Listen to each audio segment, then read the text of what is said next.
পারে, বাট এটা সাইজটা খুব বেশি আহামরি হয় তা না। কারণ সার্ভারের মধ্যে কিন্তু এই ডিসপ্লে পার্টটা খুব কম থাকে।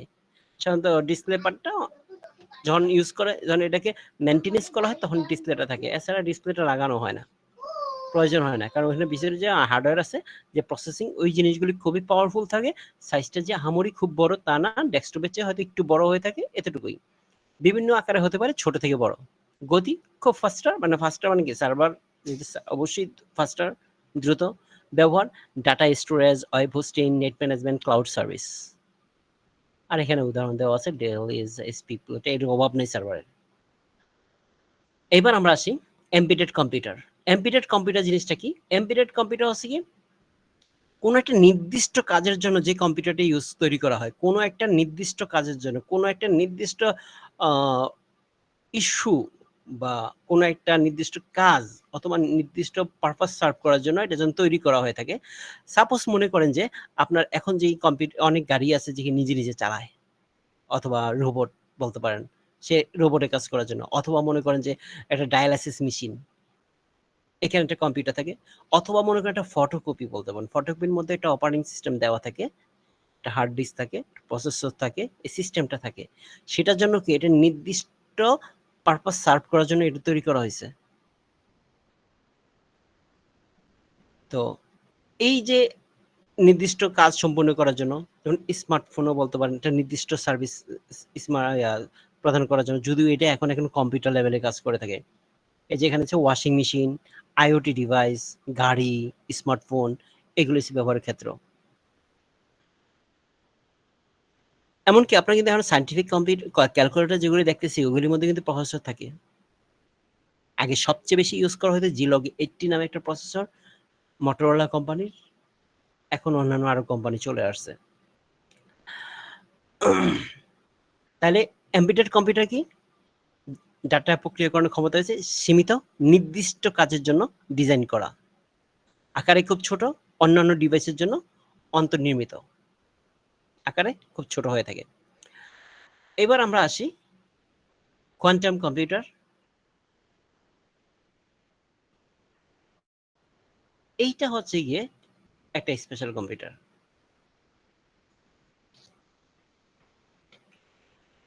প্রচলিত কম্পিউটার চেয়ে বহু গুণ দ্রুত কাজ করে কোয়ান্টাম বিট ব্যবহার করা হয়।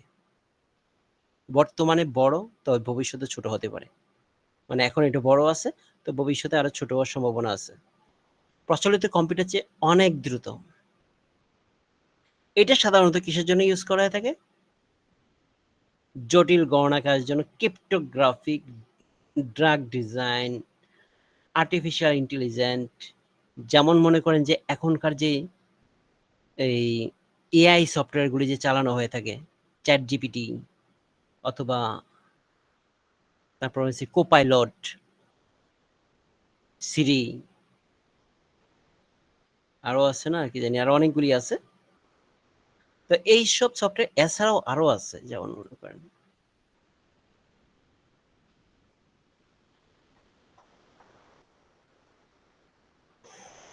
চ্যাট জিটি, ডিপসিক, এলোমেলো হয়ে গেছে, সব গুছানো হয় নাই।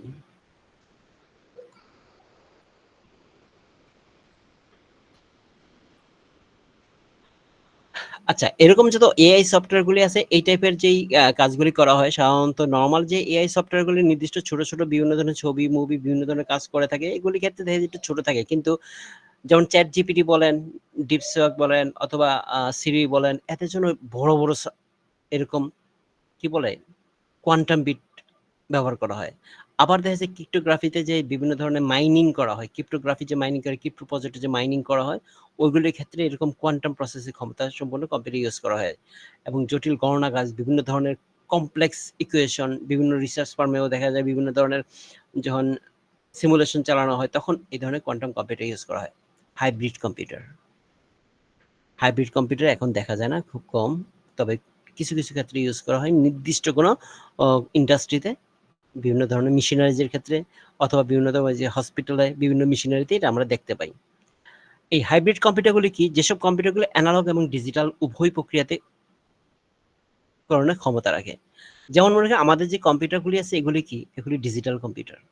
অ্যানালগ কম্পিউটার বহুত আগেই মার্কেট আউট হয়ে গেছে। তবে এখন ডিজিটাল অ্যানালগ ২ টা মিলায়ে তৈরি করা হইছে। যেমন মেডিকেল ইমেজিং, বৈজ্ঞানিক গবেষণার ক্ষেত্রে রিয়াল টাইম প্রসেসিং ক্ষেত্রে ইউজ করা হয়। উদাহরণস্বরূপ এমআরআই মেশিন এবং ফ্লাইট সিমুলেশন এর ক্ষেত্রে ইউজ করা হইতেছে। এটা বিভিন্ন আকারে হয়। এটা নির্দিষ্ট কোনো আকার নাই, বিভিন্ন আকারে হয়ে থাকে। কারণ ওই বিভিন্ন মেশিনের মধ্যে ইউজ করা হয় তো এইজন্য এটা বিভিন্ন আকারে হয়ে থাকে। যেমন এমআরআই মেশিনগুলিতে আমরা দেখতে পাইছি যে এখানে অ্যানালগ সিগন্যাল এবং ডিজিটাল সিগন্যাল ২ টা সিগন্যালের সমন্বয়ে বা ২ টা ইমেজ ২ টা জিনিস নিয়ে একসাথে কাজ করে থাকে। এবং ফ্লাইটের যখন সিমুলেশন করা হয়, ফ্লাইট সিমুলেশন যেই যারা বিমান চালায় তারা এই ফ্লাইট সিমুলেটর সফটওয়্যারগুলি ইউজ করে। সরাসরি বিমানে উঠার আগে সিমুলেটর দিয়ে সেম এনভায়রনমেন্টে তারা আগে প্র্যাকটিস করে। তারপরে তারা বিমানে বসে। তারপর স্মার্টফোন এবং ট্যাবলেট সম্পর্কে আমরা সবাই জানি সাধারণ থেকে উচ্চ মোবাইল প্রসেসর ব্যবহার করা হয়ে থাকে। আকারে খুব ছোট এবং বহনযোগ্য, দ্রুত। বিশেষ করে আধুনিক স্মার্টফোন ব্যবহার, যোগাযোগ, internet browsing, gaming, mobile application, iPhone, Samsung, Galaxy, iPad. এটা আমরা সবাই জানি। কারণ আমরা সবাই স্মার্টফোন উপরেই থাকি। চোখ সরে না, শুধুমাত্র বৃদ্ধাঙ্গুল উপরে দিয়ে স্ক্রলিং করতেই থাকি। শর্টস দেখবেন না। এটা হচ্ছে নিজের সময়কে বিক্রি করে দেওয়ার মতো ব্যাপার। নিজের লাইফ থেকে সময়গুলি চলে যায়। শর্টস দেখবেন না, রিল দেখবেন না। যারা তৈরি করেন এই ধরনের এনভায়রনমেন্টে যদি নিজেকে ইনভলভ করতে চান তৈরি করতে পারেন, কিন্তু নিজে দেখবেন না।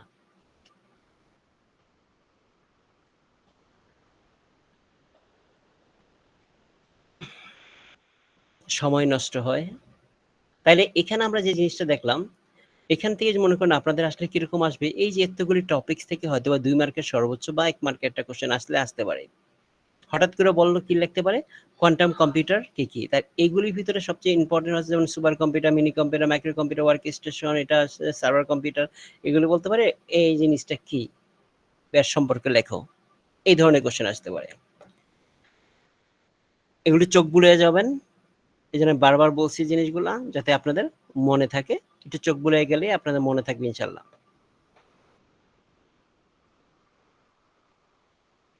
প্রজন্মের বর্ণনার বললাম না, এত ইম্পর্টেন্ট না। এবার আসে আমি সবচেয়ে খুবই ইম্পর্টেন্ট একটা টপিকস, ব্লক ডায়াগ্রামের সাহায্যে কম্পিউটার মৌলিক সংগঠন ব্যাখ্যা করো। আমি একটু মার্কিং করে দিব যেটা বেশি ইম্পর্টেন্ট। এভাবে হলুদ মার্কিং করে দিব। শিখতে এখান থেকে পারবেন। যদি আপনাদের বাসায় কম্পিউটার থেকে প্রিন্ট করার দরকার নেই, কম্পিউটার থেকে আপনি পড়তে পারেন। যেহেতু প্রিন্ট করা হয়তো পড়ছেন, ওইখানে যদি মার্কিং করে নিন পেন্সিল দিয়ে।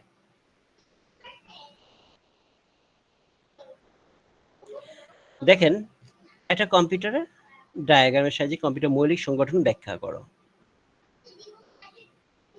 জাস্ট এখানে আপনি কি বলেন, কম্পিউটার মৌলিক সংগঠনের ব্লক ডায়াগ্রাম ব্যাখ্যা করা হলো, লিখে নিচে কি ব্লক ডায়াগ্রাম দিলাম, এই ব্লক ডায়াগ্রামটা এঁকে দিলেন।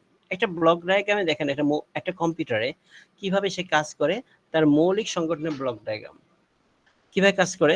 আমার একটা কম্পিউটারে কি থাকে, কি করে আমরা কম্পিউটার দিয়ে, আমরা কিছু ইনপুটে কিছু ডাটা দিই, প্রসেস হয়, আউটপুটে নিয়ে যাই।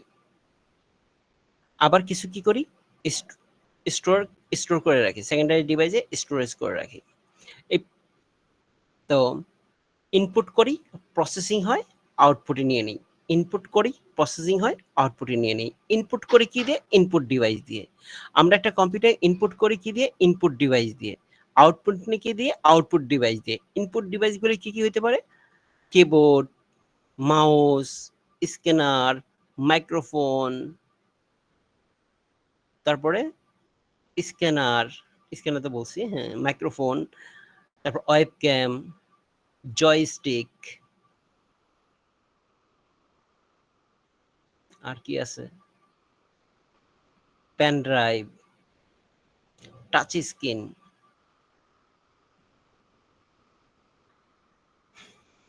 এগুলি কি আমার ইনপুট ডিভাইস। কারো কি বুঝতে কোনো সমস্যা হচ্ছে? অবশ্যই রেসপন্স করবেন। আপনারা যদি রেসপন্স না করেন, আমার কাছে মনে হয় যে আপনারা ক্লাসে নেই। আমি নিজে না কথা স্যার, বলতেছি। বুঝতে সমস্যা হচ্ছে না স্যার। স্যার আপনি কি ওই যে পেন্সিল দিয়ে মার্ক করতে বলছিলেন যে কি একটা টপিকই তো বললেন, এর আগে কি বলছেন? বলেন নাই না, তো স্যার। বলি নাই। যেটা দিব এই যে আমি এখানে আচ্ছা কিন্তু ইয়া করে রেখছি না, আমি কিন্তু এখানে হলুদ দিয়ে মার্ক করে দিব। আপনি শীটটা দেখেও নিতে পারেন। আমি তো লিঙ্কটা স্যার, আমি আপনাদের লিখে দেওয়া নিচ্ছি আছে। স্যার, মানে টপিকটা লিখে নিচ্ছি। হ্যাঁ, লিখেও নিতে পারেন অথবা আপনি আপনাদের কিন্তু ওই যে Google Drive একটা লিংক দেওয়া আছে না? সেই লিংক থেকে আপনারা আবার ওই ফাইলটা ওপেন করে দেখে নিতে পারেন। দেখে নিলে আপনি স্ক্রলিং করলে মার্কিংটা পেয়ে যাবেন। আমি মার্কিং করে রাখছি। আচ্ছা ঠিক আছে স্যার, তাহলে দেখে নিতে হবে পরে। দেখে নিতে পারেন। কেউ মিস করলে ওইখান থেকে দেখে নিতে পারবেন।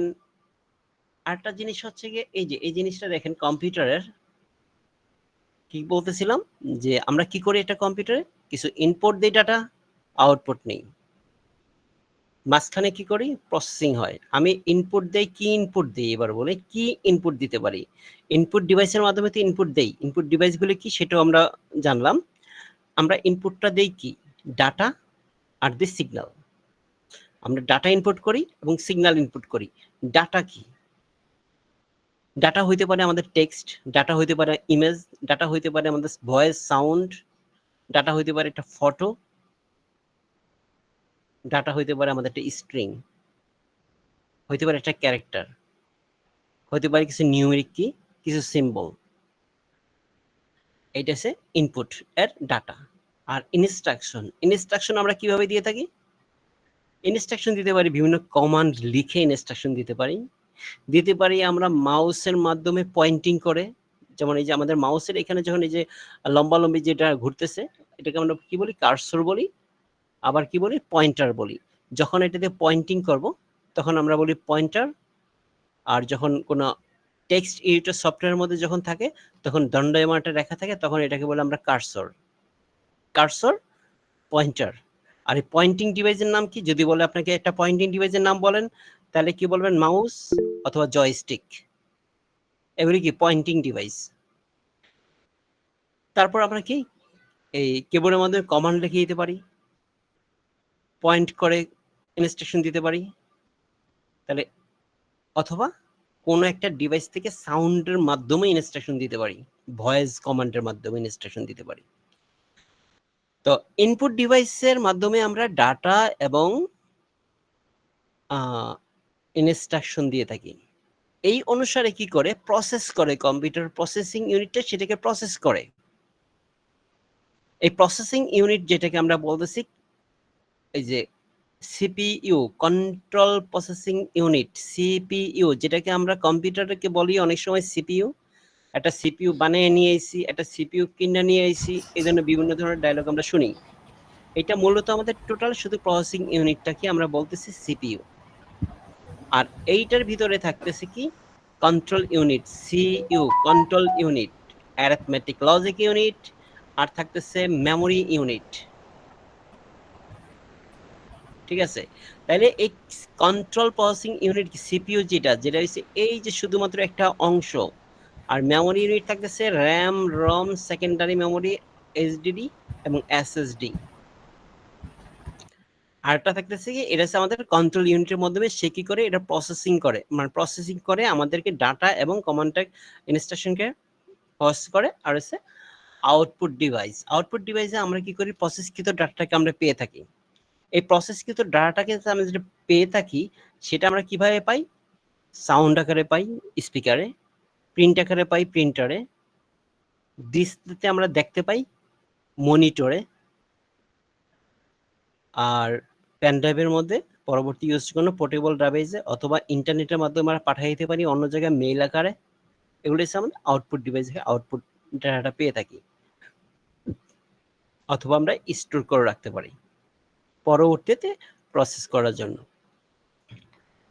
এখন দেখেন আমরা সিপিইউ কোনটা বলতে শুধুমাত্র আমাদের যে প্রসেসর আছে সেই প্রসেসরটাকে মূলত সিপিইউ বলা হয় কম্পিউটার মাদারবোর্ডের মধ্যে আমরা একটা প্রসেসর লাগিয়ে থাকি যেটার উপরে একটা প্রসেসর কুলিং ফ্যান থাকে কুলিং ফ্যানের নিচে একটা ছোট্ট একটা ডিভাইস যেটাকে আমরা প্রসেসর বলি সেটি হচ্ছে সিপিইউ সেই সিপিইউর মধ্যে দুইটা পার্ট থাকে একটা হচ্ছে কন্ট্রোল ইউনিট আর একটা থাকে অ্যারিথমেটিক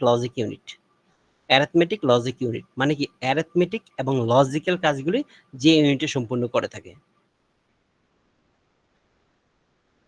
আর মেমোরি ইউনিটের মধ্যে দুইটা ভাগে ভাগ করা হয়েছে, প্রাইমারি মেমোরি হচ্ছে সেকেন্ডারি মেমোরি। মেমোরি কয় ভাগে ভাগ করেছে? প্রাইমারি মেমোরি এবং সেকেন্ডারি মেমোরি। প্রাইমারি মেমোরি কি? র্যাম এবং রম। র্যাম রম দুটো হচ্ছে প্রাইমারি মেমোরি, আর সেকেন্ডারি মেমোরি কি? SSD, HDD, CD ROM, floppy disk, zip drive, এগুলো হচ্ছে আমার সেকেন্ডারি ডিভাইস। তবে এখন মার্কেটে এইচডিডি, এসএসডি চলতেছে মূলত। এইচডি র্যামের ফুল অ্যাব্রিভিয়েশন কি? Random access memory. রম মানে হচ্ছে রিড অনলি মেমোরি। সেকেন্ডারি ডিভাইসের ভিতরে এইচডিডি মানে হচ্ছে হার্ড ডিস্ক ড্রাইভ, এসএসডি মানে সলিড স্টেট ডিস্ক বা ড্রাইভ, সলিড স্টেট ড্রাইভ। আচ্ছা, তারপরে সেকেন্ডারি ডিভাইসের ভিতরে আরো যেটা আমরা কম্প্যাক্ট ডিস্ক, ব্লুরে, ডিভিডি, এগুলি আছে। তাহলে এখানে আমরা কি দেখতেছি? প্রসেসিং ইউনিটে দেখলাম আর আউটপুট ডিভাইসগুলি সম্পর্কে জানলাম। তাহলে আমাদের এখানে যে মৌলিক ঘটনাগুলো যদি বলা হয়, তাহলে আমরা কিন্তু এখান থেকে এই ছবিটা যখন আমরা পাবো সামনে, এই ছবিটা শুধু মনে রাখবো। মনে রাখার পর তখন আমরা কিন্তু নিজের মতো করে লিখতে পারবো। ইনপুট ডিভাইস সম্পর্কে লিখলেন, কন্ট্রোল ইউনিট সম্পর্কে লিখলেন, মেমোরি ইউনিট সম্পর্কে লিখলেন, আউটপুট ডিভাইস সম্পর্কে। এর মধ্যে কি দুইটা, এখানে দেখেন দুইটা ভাগ করা হয়েছে, কন্ট্রোল ইউনিট এবং অ্যারিথমেটিক লজিক। কন্ট্রোল ইউনিট মানে হচ্ছে টোটাল কন্ট্রোলিং এর যত সিস্টেম আছে, টোটাল সিপিইউ। আর এই সিপিইউ যেটা আর কি, এই সিপিইউটা হচ্ছে মূলত কি, পুরা আমাদের বডির কন্ট্রোল করে কি? আমাদের মাথা। পুরা কম্পিউটারকে কন্ট্রোল করে এই সিপিইউ। আর দুইটা প্রধান পার্ট কি? যখন আপনি বর্ণনা দিলেন, সাপোজ ইনপুট সম্পর্কে বললেন, আউটপুট সম্পর্কে বললেন, আর এটার সময় যে বর্ণনা দিলেন, নিজে থেকে যদি বর্ণনা দিতে চান তাহলে কিভাবে দিবেন? কন্ট্রোল প্রসেসিং ইউনিট, সিপিইউ, যেটা কি আমাদের একটা মস্তিষ্কের মতো কাজ করে থাকে। এটা দুইটা ইউনিটে, প্রধান দুইটা ভাগে ভাগ করা হয়েছে, আছে কন্ট্রোল ইউনিট আর আছে arithmetic logic unit. Control unit সম্পর্কে কি? কন্ট্রোল ইউনিট কি? টোটাল কম্পিউটারকে কন্ট্রোল করার জন্য সে সমস্ত সিগন্যাল জেনারেট করে থাকে এবং প্রসেসিং করে থাকে। অ্যারিথমেটিক লজিক মানে কি? সে কি করে? অ্যারিথমেটিক্যাল এবং লজিক্যাল ইউনিটের কাজগুলি সে সম্পন্ন করে থাকে। আরেকটা অংশ আছে প্রসেসিং ইউনিটের মধ্যে কি আছে? Memory unit. মেমোরি কি আছে? প্রাইমারি মেমোরি এবং সেকেন্ডারি মেমোরি। প্রাইমারি মেমোরিতে কি থাকে? র্যাম এবং রম থেকে থাকে। র্যামের কাজ কি করে থাকে? র্যাম এবং রম কি করে? প্রাইমারি সে কাজগুলি করে, যে প্রসেসরের সাথে, এই যে এই প্রসেসরের সাথে কি দেখেন আপনি, এই যে 3 মার্ক দিয়ে দেখা বোঝা যাচ্ছে না যে প্রসেসরের সাথে মিলে সেই কাজগুলি সম্পূর্ণ করে থাকে।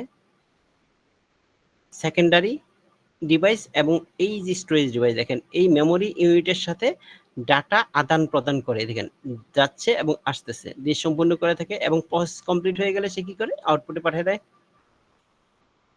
এটি কম্পিউটার কার্যকরী নিয়ন্ত্রণ করতে সিপিইউ নির্দিষ্ট বিভিন্ন কার্যগুলো হবে তা ঠিক করে এবং কম্পিউটার অন্য ইউনিটগুলোর মধ্যে তথ্য আদান প্রদান পরিচালনা করে থাকে। গাণিতিক এবং যৌক্তিক ইউনিট বা অ্যারিথমেটিক লজিক ইউনিট, যেটা কি হচ্ছে এএলইউ গাণিতিক, যেমন যোগ বিয়োগ, এবং যৌক্তিক যেমন অ্যান্ড অর নট কার্য সম্পন্ন করে দেয়। এখন একটা জিনিস দেখেন, এখানে কিন্তু আপনাদেরকে বোঝানোর জন্য আমি যেমন দিয়ে যোগ বিয়োগের কথা উল্লেখ করেছি। আপনার এরকম যেমন দিয়ে টিচারকে বোঝানোর দরকার নাই। আর এখানে একটা জিনিস দেখেন, এখানে কি লেখা আছে? সেন্ট্রাল প্রসেসিং ইউনিট ব্র্যাকেটে সিপিইউ দেওয়া আছে। আপনার হয় সেন্ট্রাল প্রসেসিং ইউনিট লিখবেন অথবা সিপিইউ লিখবেন। নিয়ন্ত্রণ ইউনিটের মধ্যে কন্ট্রোল ইউনিট, সিইউ লেখা আছে। আপনি কন্ট্রোল ইউনিট দিতে পারেন, সিইউ লেখার দরকার নাই, অথবা শুধু সিইউ দিলেও চলবে। গাণিতিক অথবা বাংলায় লেখলেও চলে নিয়ন্ত্রক ইউনিট। গাণিতিক ইউনিট এতটুকু লিখবেন। আবার অ্যারিথমেটিক লজিক ইউনিট এএলইউ এইভাবে লেখার দরকার নাই। আমি বারবার এভাবে দেওয়া হয়েছে এই কারণে, যাতে আপনার সহজে বুঝতে পারেন, অ্যাব্রিভিয়েশনগুলি মনে থাকে। তো অ্যারেঞ্জমেন্ট, আর আপনারা সবাই টিচার হবেন, সো এগুলি একদম ক্লিয়ার, স্বচ্ছ, প্রতিটা জিনিস সম্পর্কে পুঙ্খানুপুঙ্খভাবে স্বচ্ছভাবে আপনাদের নলেজটা রাখা ভালো। যে কোনো মুহূর্তে দুষ্ট স্টুডেন্টরা আছে, তারা কোশ্চেন করতে পারে। আপনার মতো ভদ্র স্টুডেন্ট কিন্তু ফিল্ডে পাবেন না, আপনারা কোনো কোশ্চেনই জিজ্ঞেস করেন না। তো সো কোশ্চেন জিজ্ঞেস না করলে কিন্তু উত্তর পাবেন না। আপনাদের যে কোনো লেভেলে কম্পিউটার সম্পর্কে কোশ্চেন থাকলে আপনারা এই কোশ্চেন করতে পারেন, ওপেন সুযোগ সুবিধা আছে। তারপর এটা হচ্ছে, আর এখানে কি আছে, যেমন দিয়ে যেগুলি আছে এই জিনিসগুলি লেখা দরকার নাই। গাণিতিক এবং যৌক্তিক কার্যক্রম সম্পন্ন করে। তারপর মেমোরির মধ্যে দেখেন একদম সংক্ষেপে ছোট ছোট করে এভাবে উল্লেখ করে দিবেন।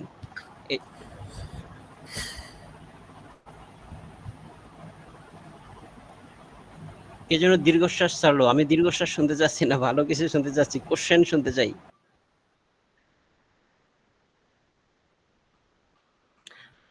আচ্ছা, তাহলে এখানের ভিতরে আমরা দেখলাম যে এই পয়েন্টটা ইম্পর্টেন্ট বেশি এই চ্যাপ্টারের ভিতরে। এবার আমরা সেকেন্ড চ্যাপ্টার চলে আসি। সেকেন্ড চ্যাপ্টারের ভিতরে দেখেন কি আছে, কম্পিউটার মেমোরি, খুব important topics. Computer memory, RAM সম্পর্কে আপনি জানবেন, র্যাম সম্পর্কে অবশ্যই জানবেন, খুব ভালোভাবে জানবেন। RAM, random access memory, RAM সম্পর্কে জানবেন। আর র্যামের সম্পর্কের এই ছবিগুলি আপনাদের কারোর আইডিয়া দেওয়া দরকার নাই। কাউকে ছবি এঁকে কখনোই ছবি এঁকে দিবেন না। আমি শুধু দেখানোর জন্য, আপনার শেখার জন্য দিচ্ছি। র্যাম কি, র্যাম কি কাজ করে অতটুকু শুরু হবে। এই যে র্যাম ২ টা ভাগে ভাগ করা হয়েছে, স্ট্যাটিক র্যাম, DRAM এবং স্ট্যাটিক র্যাম বা ডাইনামিক র্যাম অথবা স্ট্যাটিক র্যাম। র্যামে কি করে? র্যামের কাজটা কি? একটি অস্থায়ী মেমোরি যা কম্পিউটার চালু থাকাকালীন তথ্য সংরক্ষণ করে, কম্পিউটার বন্ধ হয়ে গেলে তাতে সংরক্ষিত ডাটা মুছে যায়। র্যামে দ্রুত তথ্য পড়া ও লেখা সম্ভব। এখন দেখেন, আবার যদি বলতে হয় প্রাইমারি মেমোরি এবং সেকেন্ডারি মেমোরি বলতে পার্থক্য কি? এটা আসতে পারে। প্রাইমারি মেমোরি এবং সেকেন্ডারি মেমোরি পার্থক্য কি হতে পারে? অথবা প্রাইমারি মেমোরিগুলির নাম বলো, সেকেন্ডারি মেমোরিগুলির সেকেন্ডারি মেমোরি কি কি আসতে পারে? লিখতে পারবেন না? প্রাইমারি মেমোরি কি? র্যাম এবং রম।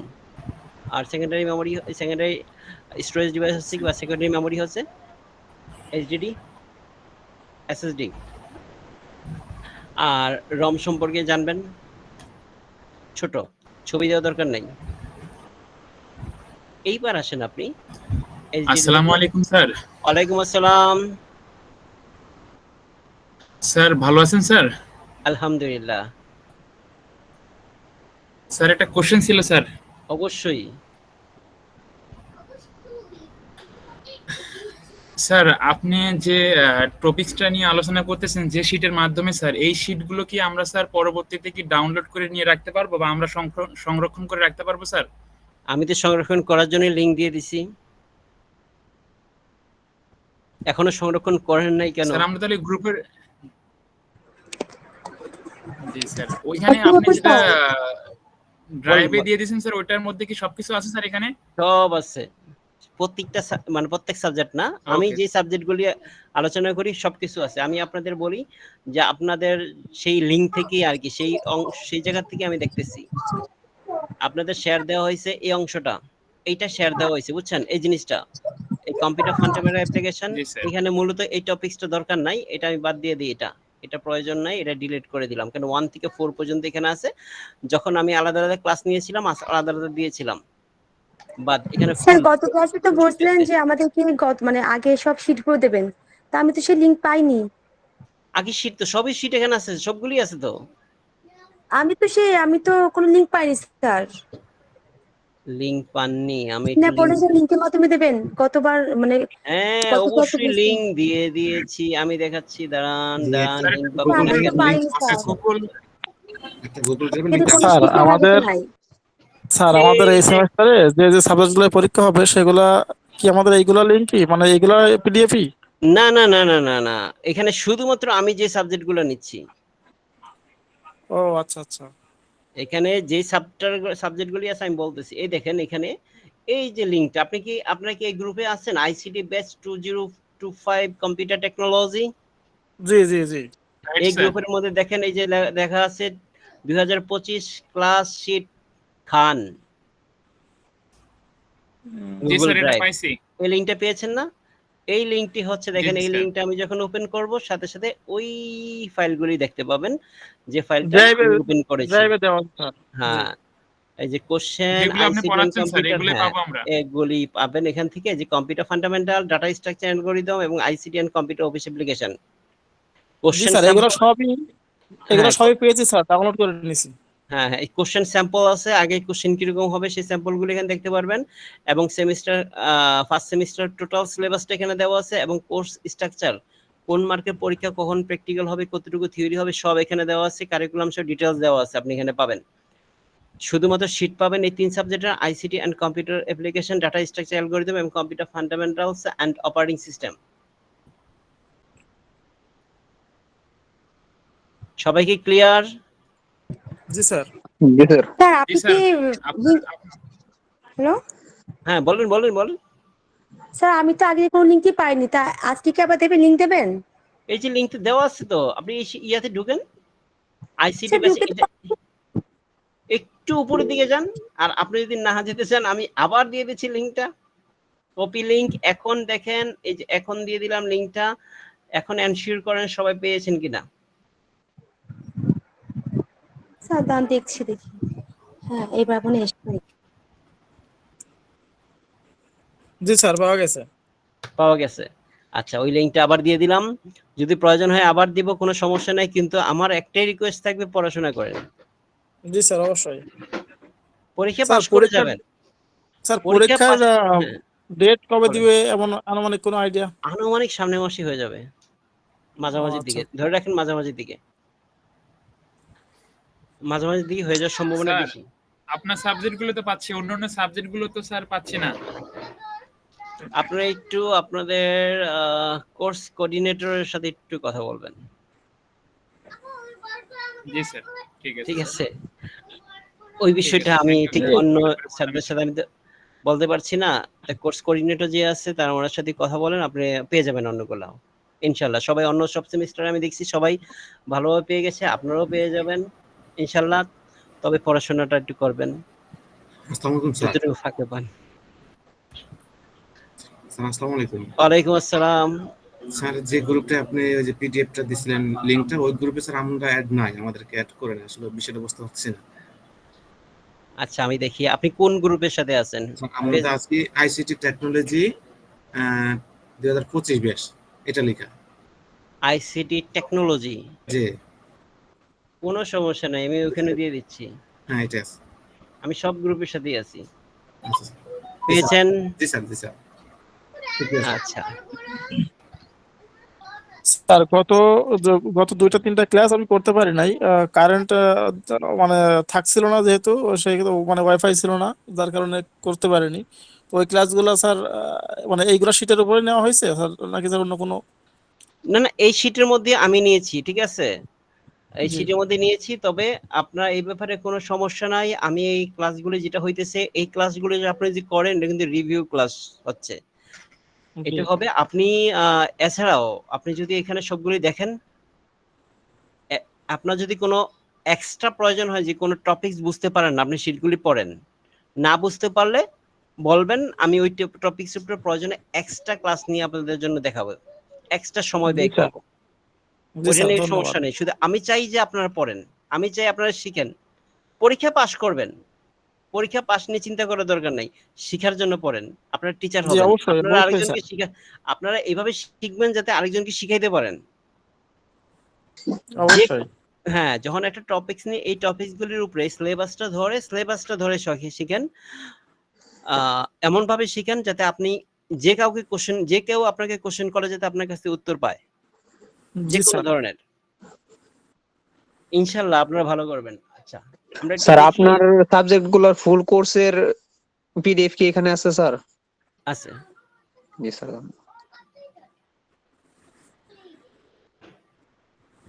আচ্ছা, আসসালামু আলাইকুম স্যার। ওয়ালাইকুম সালাম। আমি নতুন ভর্তি হয়েছি। গত যে ক্লাস করেছিলাম সেদিন ক্লাস করছি আর আজকে। তো এর জন্য কি কোনো বই আছে নাকি শুধু চেক করতে হবে? বই আছে, বইও আছে। এটা হচ্ছে আমার তৈরি করা শীট, ঠিক আছে, আমি বই দেখি নাই।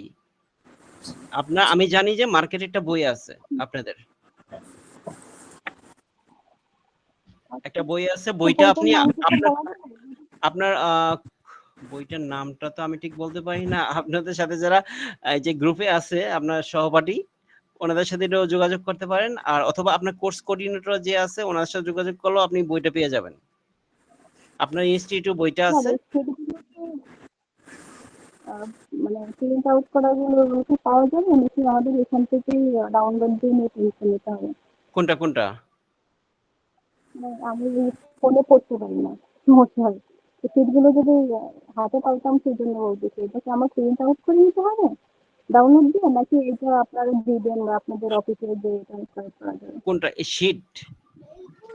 হ্যাঁ না, শীটটা তো আপনি নিজে প্রিন্ট আউট করে নিতে পারেন, অথবা অনলাইন থেকে পড়তে পারেন, আপনি দেখে লিখে নিতে পারেন, আপনার যেভাবে মন চায়। এটা তো আপনার দেওয়া আছে এখানে, আপনাদের মাঝে শেয়ার করে দেওয়া আছে। এখন আপনারা এটা যেভাবে ইউটিলাইজ করেন, আপনার নির্দিষ্ট পুরো শীট প্রিন্ট না দিলেও চলবে, আপনি যে টপিকস গুলো আপনার প্রয়োজন বেশি ওই টপিকস গুলো আপনি প্রিন্ট আউট দিয়ে নিতে পারেন, অথবা আপনি এখান থেকে কম্পিউটারের ভিতরে আপনি দেখে দেখে পড়তে পারেন বা লিখে পড়তে পারেন, আপনার যেভাবে ইচ্ছে, ঠিক আছে, আপনি যেভাবে কমফোর্ট ফিল করেন। আর অথবা আপনি যে বই আছে বই থেকেও পড়তে পারেন, আপনি বই নীলক্ষেত পাবেন এবং ইয়া থেকে পাবেন, আপনার যে ইনস্টিটিউট আছে ইনস্টিটিউটও পাবেন। আপনি স্যার কুরিয়ার শীতটা যদি করি তাহলে কি বই কেনা লাগবে? আমার মনে হয় প্রয়োজন নাই। ওকে স্যার শীট পড়লেই যেহেতু সব মানে সব পাবো ইনশাল্লাহ, তো সেক্ষেত্রে বই তো না কিনলেও হচ্ছে, অত দরকার নাই। এখন দেখা গেল যে আপনি শীট পড়ে কিছু বুঝলেন না, বই পড়লে ভালো বুঝলেন। বইয়ের ভিতরে আরো বেশি কিছু আছে, শীটের মধ্যে তো অল্প কিছু থাকে, বইয়ের মধ্যে আরো বিস্তারিত আছে, আপনি আরো বেশি একটু জ্ঞান অর্জন করতে চাচ্ছেন। সেটাই। এখন মনে করেন, হ্যাঁ, যেমন মনে করেন যে আমি যখন বই পড়েছি, আমি বাংলা বইয়ের চাইতে ইংলিশ বইটা বেশি ফেভার করতাম, কারণ ওইখানে ইনফরমেশন প্রচুর পরিমাণে পাওয়া যেত, অনেক বেশি বিস্তারিত থাকতো। তো আপনি যদি জানতে চান তাহলে আরো বেশি পড়তে পারেন। আর এখানে আর এখানে শীটগুলিতে, এই শীটগুলিতে যা আছে এখানে আছে সব লেটেস্ট জিনিসটা এখানে আছে, ঠিক আছে, কিন্তু ওই আপনি বইয়ের মধ্যে ওল্ড কিছু টপিক ওল্ডও পাবেন, লেটেস্টও কিছু পাইতে পারেন। কারণ বই তো মনে করেন যে প্রতি ধাপে ধাপে ছাপানো হয় না, তাই না? শীট তো আমি চাইলে চেঞ্জ করতে পারতেছি। জি স্যার আমার আরেকটি কোশ্চেন ছিল স্যার। হ্যাঁ বলেন বলেন। স্যার এবারকার 19তম এনটিআরসির লিখিত পরীক্ষার জন্য কি আমরা অ্যাপ্লাই করতে পারবো স্যার এই কোর্সটা সম্পূর্ণ হলে, বা আমরা তার আগে কি পাবো? কোর্স সম্পূর্ণ হওয়ার আগ পর্যন্ত আপনারা কোনো ধরনের আবেদন করতে পারবেন না। তবে সেক্ষেত্রে কি আমাদের কি যদি সম্ভাবনা আছে স্যার পাবো এবারকার? পরীক্ষা দেওয়ার পর পাবেন, পরীক্ষা দিলেন তারপর পারতে পারেন, যে পরীক্ষা দিবেন তারপরে আপনি তো পরীক্ষা দিয়ে ফেলছেন, তাই না? পরীক্ষা দেওয়ার পর তো আপনি তো অ্যাটেন্ড করতে পারতেছেন, এবং ওইটার রেজাল্ট আস্তে আস্তে দেখা যাচ্ছে আপনার এটার সার্টিফিকেট পেয়ে গেছেন, তাই না? তাহলে তো আপনি আবেদন করতে পারবেন। স্যার আরেকটা বিষয়, সেটা হচ্ছে আপনি যেগুলো পড়াচ্ছেন স্যার, এগুলোর মধ্যে এগুলো পড়লে কি আমরা আসলে এনটিআরসি তে লিখিতর মধ্যে কি আমরা ভালো কিছু করতে পারবো স্যার?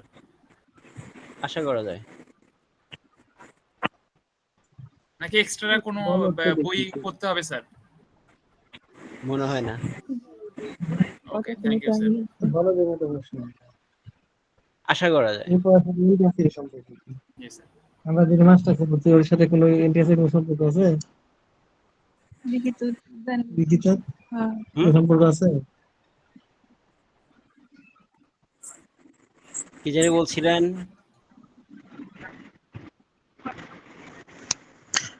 ইনশাল্লাহ সমস্যা হবে না স্যার। ইনশাআল্লাহ কোনো প্রবলেম হবে না। ভালো হতো, হাতে ধরতে হবে বেশি, যখন শীটগুলো হাতে ধরা গেল যেটা আপনার পরীক্ষা না, এগুলো আমরা পড়াবো, এগুলো কিন্তু আপনার পড়াশোনা করবেন না, এগুলোর মধ্যে পরীক্ষা হবে। হ্যাঁ, এগুলোর মধ্যে পরীক্ষা হবে, তাহলে ভালো হতো না? ওরা দিবে আর এটি পড়াবেন। কারণ একটা জিনিস শুনেন, একটা জিনিস হচ্ছে কি, আপনারা একটু বুঝেন যে আপনার যে কোর্সটাতে ভর্তি হয়েছেন এটা কিন্তু একটা বোর্ডের আন্ডারে পরীক্ষা হয়, এটা কিন্তু একটা ইনস্টিটিউটের আন্ডারে অ্যাকচুয়ালি আপনি ভর্তি হন নাই। আপনি যেমন এসএসসি এইচএসসি অথবা করেন যখন, তখন ওইগুলো কিন্তু একটা বোর্ডের আন্ডারে পরীক্ষা হয়, এবং সেই পরীক্ষাটা সারা বাংলাদেশ জুড়ে একসাথে হয়, এবং যারা ডিপ্লোমা কোর্স করে কারিগরি শিক্ষা বোর্ডে সেটাও কিন্তু সারা বাংলাদেশে একসাথে পরীক্ষাটা হয়। আপনি যে এইটা 1 বছরের কোর্স, কিন্তু এইটাও কিন্তু একটা শিক্ষা বোর্ডের আন্ডারে হয় এবং সারা বাংলাদেশে একযোগে পরীক্ষাটা হয়। জি স্যার। এবং সো এইখানে ভিতরে আপনি কিন্তু এই কোর্সটা একদম কি পাবলিক পরীক্ষার মতোই, অনেকটা পাবলিক এক্সামিনেশনের মতোই। এই কারণে এই কোর্সটাকে অনেক মূল্যায়ন করা হয়, যেটা হচ্ছে সরকারি বা আধা সরকারি চাকরির জন্য এটা কিন্তু একটা মূল্যায়ন করা হয় পাবলিক পরীক্ষার মতোই অনেকটা এটা। তো যেমন মনে করেন যে আপনি একটা প্রাইভেট ইউনিভার্সিটিতে ভর্তি হয়েছেন, ওই ইউনিভার্সিটির ওই টিচার আপনার কোশ্চেন করতেছে, সেই টিচার যা পড়াচ্ছে সেই পড়ানোর উপরে আপনার কোশ্চেন করতেছে, সেখান থেকে আপনি পাস করে আপনি কিন্তু অনার্স কমপ্লিট করে ফেলতেছেন। কিন্তু এই 1 বছরের এই কোর্সটা এটা কিন্তু আপনার বোর্ড থেকে কোশ্চেন করে, এটা জি কিন্তু জি কোনো একটা ইনস্টিটিউটে তার কিন্তু মনের মতো করে সে কিন্তু কি করতে পারে না যে আমি এতটুকু পড়ালাম, এতটুকুর মধ্যে আমি কোশ্চেন করলাম, এতটুকুর মধ্যে আমি সবকিছু মার্কিং করে দিলাম, এটা কিন্তু করতে পারে না। টোটালটাই বোর্ড দ্বারা কন্ট্রোল, হ্যাঁ বোর্ড থেকে কন্ট্রোল হয়। সো এখানে ভিতরে আপনাদের কি যে গভর্নমেন্ট এই জন্য এটাকে মূল্যায়ন করা হয় এক্সট্রা ভাবে। এই জন্য দেখা স্যার গেছে কি বলেন। আমরা কি বিগত বছরের একটা কোশ্চেন প্যাটার্ন পেতে পারি যে কিরকম আমি আসে বা কি ধরনের আমি আসে? আমি যে লিংকটা দিয়েছি আপনাকে, এটার মধ্যে আপনার এই প্যাটার্ন কোশ্চেনটা আছে দেওয়া। আপনি দেখেন কোশ্চেন নামে একটা ফোল্ডার আছে, কোশ্চেন নামে একটা ফোল্ডারই আছে এবং 1 2 3 4 5 5টা কোশ্চেনেরই এখানে স্যাম্পল কোশ্চেন দেওয়া আছে। স্যাম্পল কোশ্চেন মানে কি একদম বিগত বছরের কোশ্চেন এগুলা। যেমন মনে করেন এটা পাইথনের কোশ্চেন। এক বছরের কোশ্চেন কি অন্য বছর রিপিট করে? এখানে একটা জিনিস কি জানেন, এই যে কোশ্চেনগুলি আছে, আপনি কোশ্চেনগুলো একটু আপনাকে দেখাচ্ছি এখানে। 1 ইন্টু 10 মানে কি, এখানে আছে 1 থেকে 10টা, 10টার মধ্যে 10টাই আপনাকে দিতে হবে, এখানে কোনো চয়েস নাই। যে কিন্তু এখানের মধ্যে চয়েস নাই, এখানে রিপিটও হতে পারে, কোনো চয়েস নাই। দুইটার মধ্যে মানে এখানে 10টার মধ্যে 10টাই দিতে হবে, কোনো চয়েস নাই, শুধুমাত্র ব্রডে একটা চয়েস আছে। এখানে আপনি তো 6টার মানে মধ্যে আপনি অনেক 5টাই বছর পাবেন। ধরে ক্লাস নেন, তার রিপিট হয়েছে কিনা সেটা বলছি। রিপিট হয়, রিপিট হয়, রিপিট হয়, রিপিট হয়, রিপিট হয়, সেটা হচ্ছে রিপিট হয়। মানে আমি যেটা বুঝাইতেছি, এখানে যেহেতু কোনো চয়েস নাই, সো এখানে কোনো আপনার অপশন নাই যে আপনি যে আগের বছরে যেটা আসছে এটা আসবে না, এরকমও কোনো সিস্টেম নাই। মানে নরমালি আপনার এসএসসি এইচএসসি যে ধরনের ধারা থাকে যে আগের বছরে যে পরীক্ষাটা হয়েছে পরবর্তীতে সাধারণত ওই কোশ্চেনগুলি রিপিট হয় না, কিন্তু এখানে সম্পূর্ণ উল্টা। কারিগরি শিক্ষা বোর্ড সম্পূর্ণ উল্টা, একই কোশ্চেন রিপিট হইতে পারে। হুম আমি ছোটবেলায় পড়াশোনা করতে আর এক পরীক্ষা দিয়েছিলাম, প্রথম সেমিস্টারের পরীক্ষা। ওইখানে দেখছি যে প্রিভিয়াস আগের সালের প্রশ্নগুলো পড়া লাগে, আগের সালে কোশ্চেনও আগের সালে পড়তে হয়। যেগুলো আসছে এগুলো পড়া লাগে। আবার মনে করেন 2-3 সালের আগে ওইগুলো পড়া লাগে। সবগুলা পড়ে তারপর মানে সব মিলে একটা প্রিপারেশন নিতে হয়। আর কিছু ব্যতিক্রম আসছে, মনে করেন 10টা প্রশ্ন থাকলে 1-2টা বা 2-3টা ব্যতিক্রম দেয়, আর সবগুলোই থেকে আসে। পিডিএফ করার পিডিএফ বুঝেই না, অনেকে ইয়ে করে দেবে, বাড়ি করে দেবে। আচ্ছা, তাহলে আমরা একটু দেখি।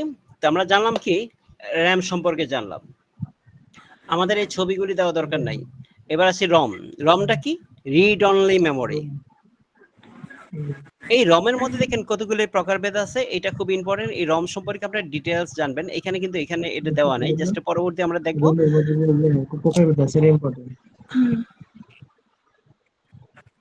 সলিড স্টেট ড্রাইভ গেল, হ্যাঁ এই জায়গায় আসেন। এই টপিকসটা ইম্পর্টেন্ট। এই সবাই একটু মাইক্রোফোনটা মিউট করেন, স্যারের কথাগুলো একটু শুনি আমরা। হ্যাঁ, আপাতত আমরা মাইক্রোফোনগুলো মিউট করি, আমরা একটু ক্লাসটা দেখি, আবার আমরা টপিকস নিয়ে কথা বলবো। আচ্ছা, এখন আমরা আসি, দেখেন রম সম্পর্কে। রমের মধ্যে দেখেন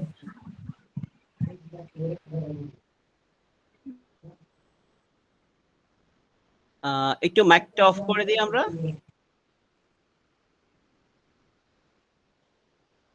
আনোয়ার হোসেন ভাই একটু মাইকটা বন্ধ করব।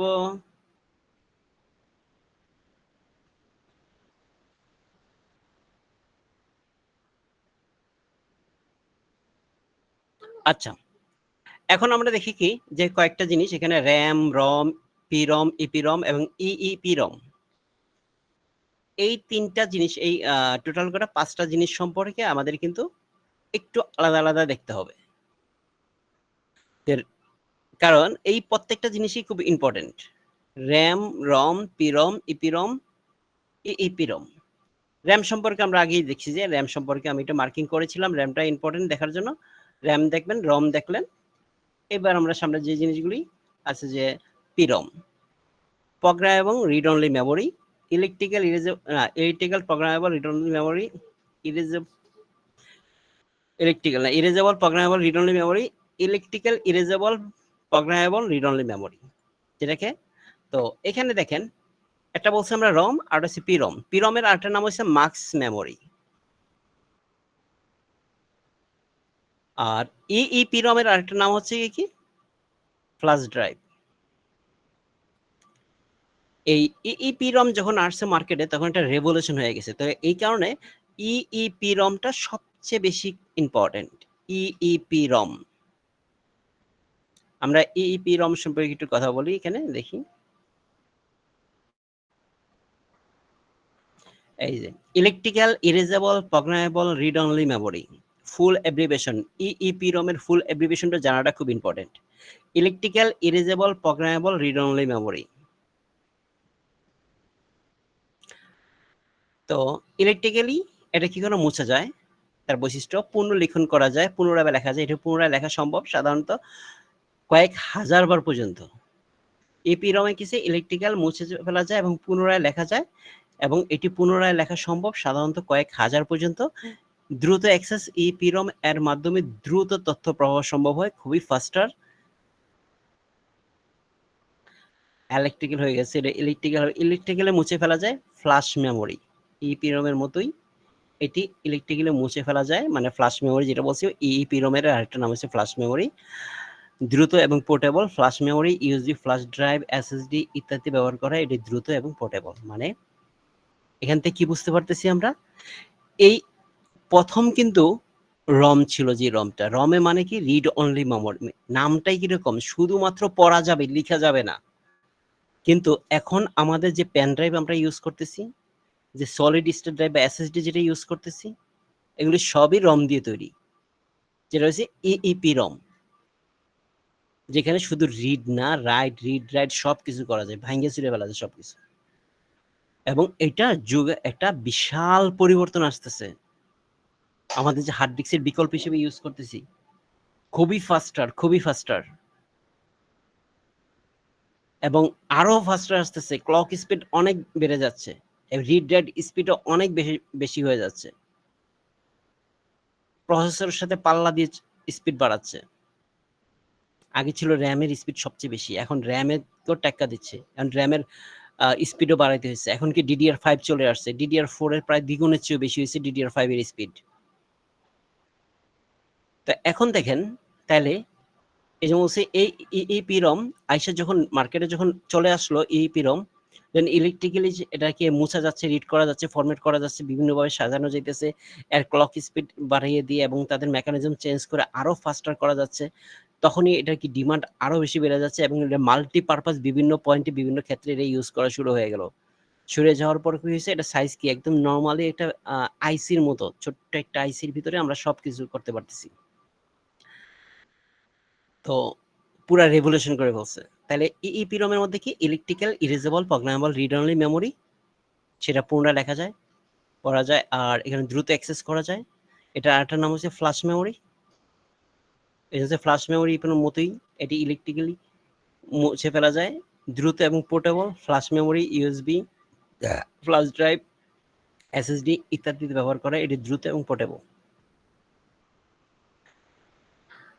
এবার আমরা সেই কম্পিউটার সিস্টেমের প্রাথমিক এবং মাধ্যমিক মানে কি, প্রাইমারি, এটাও ইম্পর্টেন্ট। এই চ্যাপ্টারে অনেকগুলি পয়েন্ট আছে, খুবই ইম্পর্টেন্ট।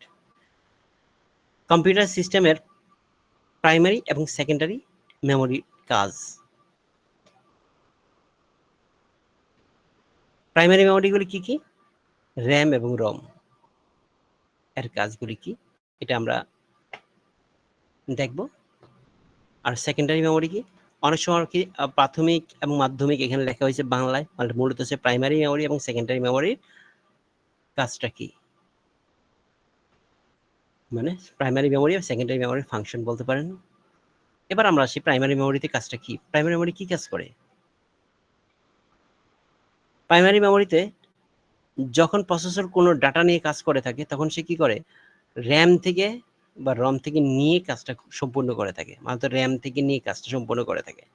এবার প্রাইমারি মেমোরি র্যামের কাজটা কি, সাময়িকভাবে প্রোগ্রাম বা ডাটা সংরক্ষণ করে, যা সিপিইউ দ্বারা প্রক্রিয়াকৃত হয়। মানে যখন মনে করেন যে আপনি ইন্টারনেট থেকে একটা জিনিস দেখতেছেন, ব্রাউজ করতেছেন, তখন ফাইলটা কোথায় থাকে? ইন্টারনেট থেকে মানে কি সার্ভারের মধ্যে থাকে, ইন্টারনেটের মধ্যে ক্লাউড একটা সার্ভারের মধ্যে থাকতেছে, ওইখান থেকে ফাইলটা চলে এসে আপনার র্যামে। এই যে আনার জন্য কমান্ডটা দিচ্ছে আপনার সিপিইউ প্রসেসর। প্রসেসরের মাধ্যমে এটা কি করলো, সেই কমান্ড দিল যে তখন এটা র্যামের মধ্যে চলে আসলো। র্যাম থেকে আপনাকে আউটপুটে প্রেরণ করতেছে, আপনি মনিটরে দেখতে পারতেছেন কোনো একটা ডাটা বা কোনো কিছু, বা আপনি যে সেকেন্ডারি স্টোরেজ ডিভাইস যদি জিনিসটা রাখতে চান, তাহলে কি হবে? একটা ডাউনলোড করলেন সাপোজ, সেটা কিন্তু সরাসরি কি আপনার হার্ড ডিস্কে আসবে না, ইন্টারনেট থেকে আসবে আপনার র্যামে, র্যাম থেকে হার্ড ডিস্কে আসবে। আবার আপলোড করবেন, হার্ড ডিস্ক থেকে র্যামে যাবে, র্যাম থেকে আপলোড হবে। প্রতিটা জিনিসই র্যাম হয়ে হয়ে কাজ হয়। এই যে র্যামে সাময়িকভাবে প্রোগ্রামিং ডাটা সংগ্রহ করে, মানে কি অল্প সময়ের জন্য এখান থেকে হার্ড ডিস্ক থেকে ওইখানে হইয়া চলে যাচ্ছে। এই অল্প সময়ের মধ্যে থাকতেছে, তাই আমরা বুঝতে পারতেছি না যে র্যাম হয়ে যাচ্ছে, মনে হচ্ছে হার্ড ডিস্ক থেকে যাচ্ছে। আর র্যামের স্পিড বেশি হওয়ার কারণে কি হয়েছে, হার্ড ডিস্কের স্পিড বেশি হইলেই আমরা বুঝতে পারতেছি যে এই যত হার্ড ডিস্ক যত ফাস্টার হয়, তত আমার আপলোড ডাউনলোড মানে এই কপি পেস্টটা ফাস্টার হয়। যখন আমরা হার্ড ডিস্কের এক প্রান্ত থেকে অন্য জায়গায় যে কপি পেস্ট করে রাখি, তাও একই কাজটা হয়, র্যাম হয়েই যায়। যদি আমি যে এই যে এমএসও যে পিডিএফ ফাইলটা যে ওপেন করে রাখছি, সেটাও র্যাম থেকে আমাকে প্রদর্শন করতেছে। তাহলে কি প্রসেসর যে কাজটাই করুন না কেন, র্যামের মাধ্যমেই সহযোগিতা করে নিয়ে সেই কাজটা করে থাকে, এবং এটা খুব ফাস্ট আর দ্রুত থাকে, এবং অল্প সময়ের মধ্যে ডাটাটা ওইখানে থাকে। এবার আমরা দেখি তাদের ঘটনাগুলি কি। র্যাম সাময়িকভাবে প্রোগ্রাম এবং ডাটা সংরক্ষণ করে, যা সিপিইউ দ্বারা প্রক্রিয়াকৃত হয়। দ্রুত অ্যাক্সেস, র্যাম থেকে তথ্য দ্রুত পড়া ও লেখা সম্ভব, যা সিস্টেমের গতি বাড়ায়। মাল্টিটাস্ক, একাধিক অ্যাপ্লিকেশন বা প্রোগ্রাম চলমান থাকাকালীন র্যামের বিভিন্ন তথ্য মেমোরিতে ধরে রাখে, ফলে ব্যবহারকারী একযোগে বিভিন্ন কাজ করতে পারে। তাহলে কি একাধিক অ্যাপ্লিকেশন বা অনেকগুলি প্রোগ্রামকে সে একসাথে র্যামের মধ্যে রাখতে পারে, ধরে রাখতে পারে। আর ব্যবহারকারী মানে কি ইউজার একযোগে বিভিন্ন কাজ করতে পারে, একসাথে অনেকগুলি কাজ করতে পারে। এটা ছিল আমার র্যামের কাজ। এবার আমরা রমের কাজটা কি? আমাদের যে কম্পিউটারের ভিতরে আমাদের একটা বায়োস থাকে, আমরা জানি যে BIOS basic input output system. বায়োসের ফুল অ্যাব্রিভিয়েশনকে বেসিক ইনপুট আউটপুট সিস্টেম। এর নামের মধ্যে তার কাজটা রয়ে গেছে, যে বেসিক একদম মৌলিক জিনিসটা ইনপুট এবং আউটপুট। বেসিক ইনপুট আউটপুট ডিভাইসের মধ্যে যে সমন্বয় সাধনটা করে থাকে, সেটাই হচ্ছে বায়োস। যেমন আমরা যখন কম্পিউটারকে রান করি, কম্পিউটারকে যখন অন করলে কি হয়, আমার মাউস, কিবোর্ড, মনিটর, এই তিনটা জিনিস কিন্তু সে সরাসরি আগে কানেক্ট করে। আমরা যখন বায়োসের মধ্যে যখন ঢুকার পরে মাউস আমার কাজ করতেছে, আগে কিন্তু মাউসটা কাজ করতো না। আগেরকার পুরনো বায়োসগুলোতে কিবোর্ড দিয়ে কাজ করতে হতো, মাউস কাজ করতো না। এখনকার করে। এখন দেখেন আমরা কি করতে পারি, এই যে বেসিক যে ইনপুট ডিভাইসে কিবোর্ড, মাউস, ওই বায়োসের অবস্থা ওইখানে সে অ্যাক্সেস করতে দেয়, এবং এদের মধ্যে কি সমন্বয় সাধন করে থাকতেছে, এবং আউটপুট মনিটরে আমার ডিসপ্লে দিতে পারছে। এই যে জিনিসগুলি সে করতেছে, সেটা কি বেসিক ইনপুট আর সিস্টেমটা সে চালু করতেছে, মৌলিক কাজগুলি সে করতেছে। আর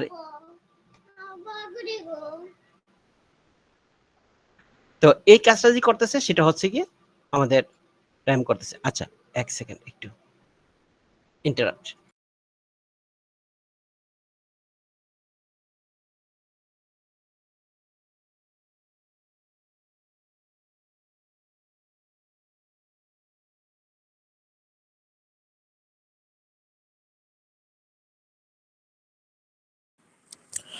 ভাই এবং বোনেরা, আপনারা তো গত ক্লাসগুলো করেছেন, মানে আমাদের এই স্যার বাদে কি অন্য কোনো স্যারের ক্লাস করেছেন আপনারা? এবং সে স্যার কি কোনো পিডিএফ বা শিট প্রোভাইড করছে কিনা?